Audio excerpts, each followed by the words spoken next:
Hello, everybody. And sorry, I've been working on my microphone for the last 15 minutes, trying to tweak it so that it's a little bit louder. I might have made it a little too loud. We'll find out, I suppose. But sorry in advance in case the microphone isn't working the way it should. As you can see in this update, I decided to create myself a little debug screen so I can tell just how many objects are on screen at any given time, what the frame rate of the game is. I'm not sure why it's reading 0. I'll have to do a little bit of research onto that and get that working right, because I don't feel like the frames of the game are at 0. Um, but maybe I'm wrong. Maybe the actual frame rate is 0, and then I have a problem. But that's not what this update's about. This update is about the things that I have done so far. So I got the vehicle working. If you look really close to the screen, you can see that I also got the tank treads animated. Um,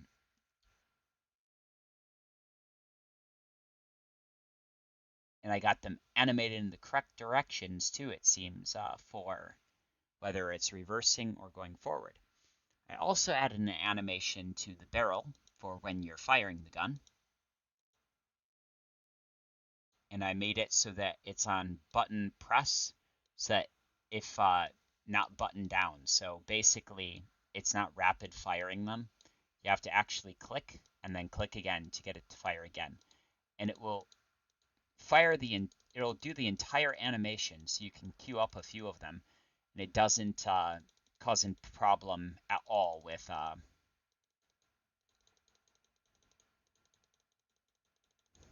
can fire them as quick or as slow as you want, and it will play the animation the way it should. The animation is only 6 frames, so some of that gets cut short, but it's such a small detail that it's honestly not noticeable. And it actually just makes it look like it's firing one shot after another, and it goes through the end of the recoil animation at the end of your stream. So that is working the way it's intended. I can currently have more than 300 objects on screen, and it's not even causing an issue. However, I was planning on adding particle effects to the ends of these bullets, but I think I might just opt for animating the bullets instead, because particles cause performance issues exponentially. I might change my mind later, as I don't really plan on having this many objects on screen at a time.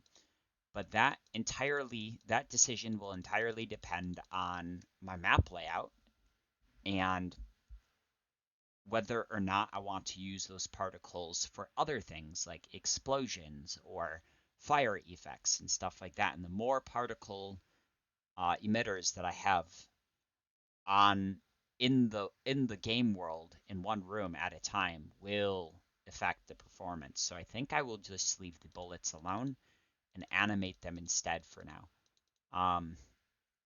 If it even needs it, because these are physics objects. I'm not sure if that really matters, but like when I shoot them, it seems to kind of blur them in that motion anyway, which is the effect that I kind of wanted anyhow. And that's without me needing to do any additional coding for particle effects or, you know, animation. So I think it's probably just going to leave it. Maybe change the bullet color though, perhaps I might to a red or something. I haven't decided that yet either. What I have going on here is I have it set to the turret top to follow the cursor position, as you can see. And it works just fine as long as you don't get too close to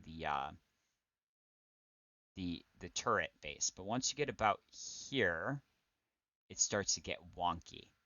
Now I could easily fix that just by making it so that the turret basically it won't turn unless your cursor's out this way. But what that will do is it will just cause frustration for people, and it's easy to forget, like, oh, it won't update the position unless it's out here. that could cause some problems gameplay-wise. So I don't want to do that. I was going to just set it to another key press instead of like, the rotation. Like what I did for my other project that I was just kind of playing around with to figure out how to use the engine in the first place for image rotation, but that just feels unintuitive to me. So I worked out another workaround for that I have yet to even start implementing. But I have an idea of how I can do that. The trouble is that it requires me to write my own custom camera script. And that's not really a big problem as I can figure out how to do it. The problem is that I don't currently know how to make a custom camera script. The custom camera script that I was using in my other project was not entirely my own. That was just a placeholder for until I learned how to use it, basically, how to use the camera stuff correctly. That on its own did teach me a lot about Game Maker Studio's camera controls and stuff, and how to set the camera in the first place so it follows a player object instead of just doing what it's doing right now. Because if I go off screen, which is the reason why I've set the game up this way right now, is because if I go off screen, it would just disappear. My character, you wouldn't be able to see it again, and good luck ever getting it back, basically, because you have no idea its orientation or where it's at. It's too hard. I was planning on just making it so that, at least for the basic implementation, I wasn't going to worry about any camera controls at all, and was going to start working on enemy placement and map design and stuff like that, just objects and art. But I've quickly figured out that if I don't set up the camera stuff, I'm going to forever have this problem. And it is a problem because every so often it will alternate sides which it's firing.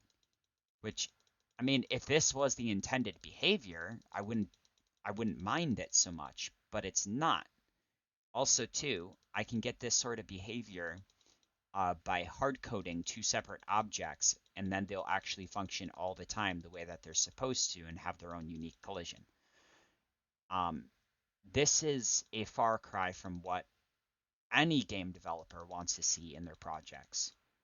But luckily for me, there is a fix, and it's, as you can see, if you look up at the top corner, there are only two objects in the room. There's the player object 1 and the object player and object player top. That's a mouthful, a tongue twister for sure. There's only one of both of those in the room. I have the debug object that this code is held in the room too, but I have it set to subtract that from the equation. So as you can see, only these two are in the room, and then the 600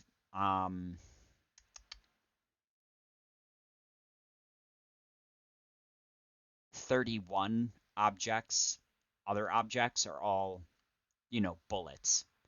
My God, there's so many. There's so many. I love this. I love that I can do this. But I'm getting distracted again.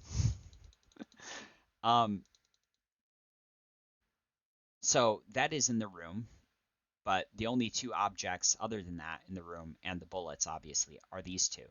So it's not duplicating it. It's just creating a ghost object because the code doesn't know what to do. It doesn't know how to pick a direction if the mouse cursor is right on top of it, because, the way that I have my script written out, which I can show you here real quick. It's really simple, actually. I just have it set to change the camera's the image angle of the object to point at the direction that the X and Y coordinates of the mouse. So basically what this is saying is that the image angle of object player top should always point at the X and Y coordinates of the mouse. basically point direction x, y is just saying this unique object's coordinates, x and y coordinates, should equal the mouse x and mouse y coordinates. These are built-in GameMaker variables, so I can use them like this without needing to set up my own custom variables or anything like that. And I mean, if you read that, you can tell what this does, I'm pretty sure. I'm not here to explain all the codey bits and stuff that I don't know enough about coding languages and really GameMaker Studio's coding language right now to really give tutorial rundown or like game design advice right now, so I won't try. But what I can tell you is I found the solution to this problem, and today I'm going to work on the implementation side of that, but I probably won't get around to fixing it since today is my last day of my 4-day weekend until next weekend, because I work a full-time factory job on top of this, actually. A cereal company, basically. 4-on, 4-off work schedule is great. 12-hour shifts, not so fun, but the upside of having such a long weekend is that I have time to work on my projects, which I would not be able to do otherwise. I am so thankful for my job right now, I really am. But this is yeah, this is honestly working better than I expected to get anything working over the weekend. I started from absolute scratch. This was a whole new project that I started on my first day of the weekend. Today is Thursday, so that was Wednesday, Tuesday, Monday. So that was Monday. So on Monday, I started with nothing, and I created some sprites, which are still work in progress, by the way. These aren't going to be the final project, the final product. I'm still learning how to make good art in the first place. I got myself a drawing pad to make it easier for me to draw. So these were made before before I got the drawing pad, basically. My drawing pad came in the day after I made these sprites. So I've yet to really I did some modification with it on these sprites, like made the base a little less wide, made sure that everything was centered around the actual center of the object instead of the so that the sprite had an actual center, basically. So I could set the objects. What was that called again? I'll look in here real quick. When in doubt, when it comes to terminology, just go, oh yeah, this is what I created for my particle effects actually earlier. I'll show you that in a little bit here, just to show you what I've been playing around with.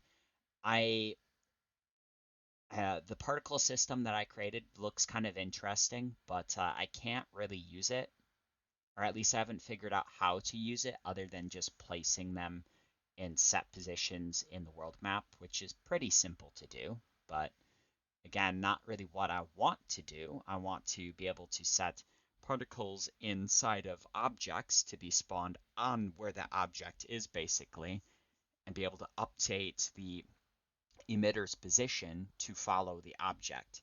I can't seem to do that with the particle systems, the built-in particle systems, but I digress. What I was talking about is the origin point. So basically, if I look at object move, the origin point was slightly offset because the sprite wasn't even. There was no absolute center of the sprite, which created some issues when I wanted to do turret rotations, and that I needed to make overcomplicated use overcomplicated math equations in order to adjust the offset and stuff for. Uh, an easy fix to that and to make my code simpler and easier to read, which is what I've been doing all weekend long, was just to fix the sprites and then change the way I implemented the rotation and the follow stuff, which ended up with a much easier to read code structure and got rid of a lot of the graphical bugs that I was encountering because of the overcomplicatedness, because I started getting confused after a while, because again, I'm a new game developer. I don't have the experience under my belt to be able to look at my spaghetti code and be like, oh yes, that was what I was doing. Not like any game developer really is gonna be able to do that reliably, but you know, that's not important either. The important bit is I fixed these problems, but it took me all weekend. I have learned quite a lot from this experience, though. I've learned that if I want to do uh, a sub-object rotation, basically if I want to spawn another object on top of another one and rotate it, then I probably would be best making sure that the turret has an absolute center piece. You know, like the center sprite is actually a center sprite, um, and that the turret socket spot, as you can see, I actually drew in like a hole where the turret would sit. I did that mainly for me. That's not something that the player will ever see. Um, this that that's just my reference basically when I was making the turret and stuff, but I kept it in there because I liked the way it looked. That's just a me detail. That's not important. What is important is what this allows me to do. It allows me to rotate the turret object in the exact position of where this is. So I can set the coordinates for it to spawn and follow to this exact spot, the origin point here. If I wanted to do an object that has multiple turrets, the calculations would get a little bit more complicated. Because okay, so in here, um, all I have to do every time that the okay, so what okay, how do I explain this in a way that makes sense? Everything makes sense in my head, okay? But when I'm explaining stuff, this is why I'm not doing tutorials right now. But basically what I have here, since I want to show off what I've done, is I have it so that it, you know, changes the image rotation based off where the the mouse cursor is positioned, and then it also updates the object's position relative to the origin point of object player, which is the base that the turret is supposed to sit on. The reason why I did that is because the second I started updating the turret rotation, even though it was a parent-child relationship object, basically, I have changed that sense because I noticed that the turret base always shares too much information with the child, which is the turret, which becomes overcomplicated and hard to do um, later on.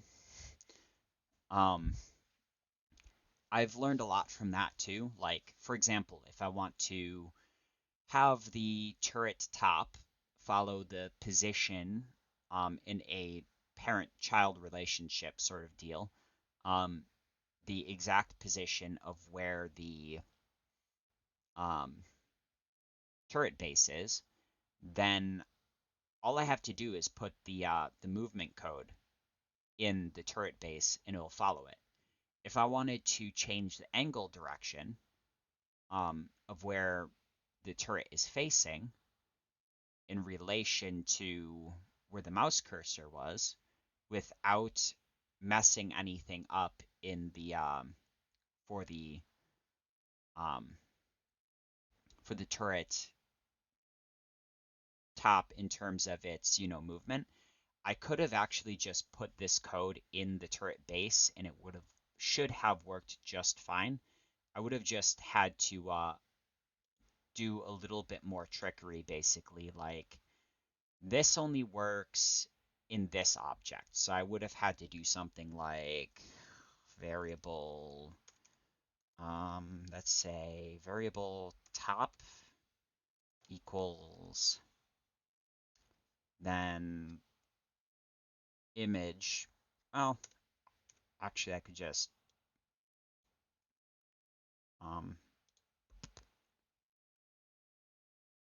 no, variable top equals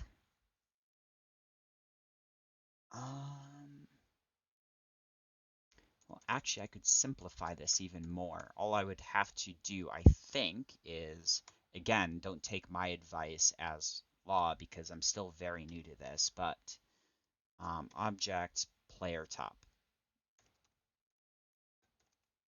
dot. And as you can see, it's turned red and it has assigned the object player top. It basically shows me that I've done this right if I hover over it, because it'll show me a picture of the object and all the relative information. And it should still work. So I'll go back in, and yeah, it still works. So I could have put that in the turret base, and that probably would have been the simplest way to do it, and just done all the draw stuff for both in the parent object as well. And then I could have done like the projectile place in front of the. In fact, I probably didn't even need to do the turret top as a separate object. I probably could have just as easily have used the turret top sprite instead. The only problem is it then probably wouldn't have collision, which would be the reason why I use two separate objects, to have two separate collision masks that will be used in terms of calculating whether or not the player should take damage upon projectile collision. So that's what I have so far. And as promised, I will quickly show off.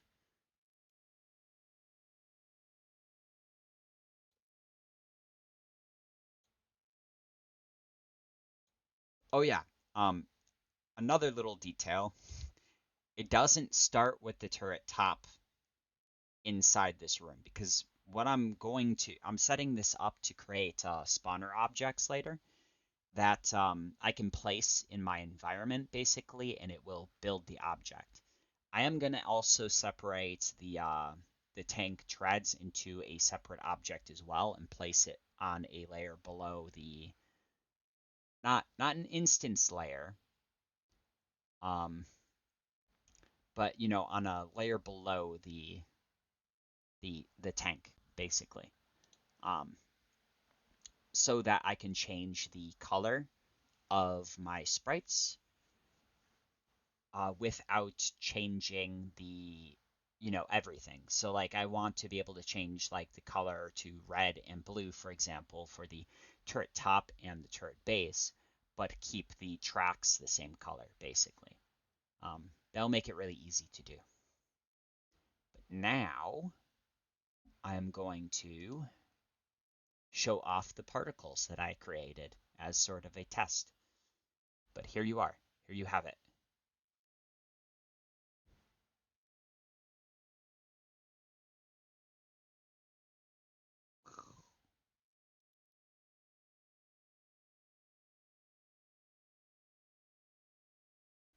But yeah, so let's see here.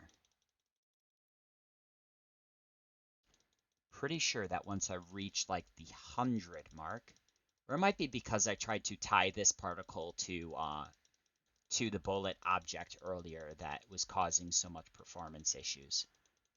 I had only begun the beginnings of creating a particle, by the way. I hadn't actually, like, I was trying to create a custom particle, learn how to do that in code, and I gotten like the first two steps done, hadn't even assigned a texture or a particle type or anything like that. Just created a custom particle system and emitter, and it was already causing problems. So I think I can have particles like this in my game just fine, and it'll be okay. But that one, if I tweak it, I probably can use it for something. I like the way it looks, but maybe I should change the transparency or something. I'll figure that out. It looks very smoky though. I like that. Very much like that. Now I'm gonna, on camera here, test. Yeah, it obscures the player. I like that. It's kind of what I was hoping it would do.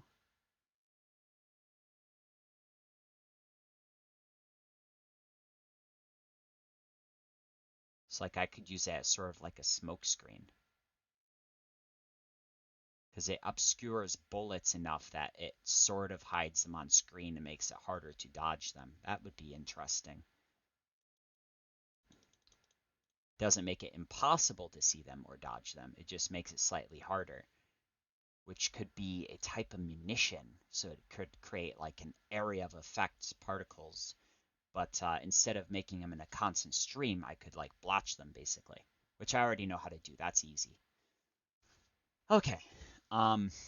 This video is already getting too long, and it's I was not intending on making it so long, but I am absolutely enjoying sharing what I've done and you know, updating what my plans are in the future for this.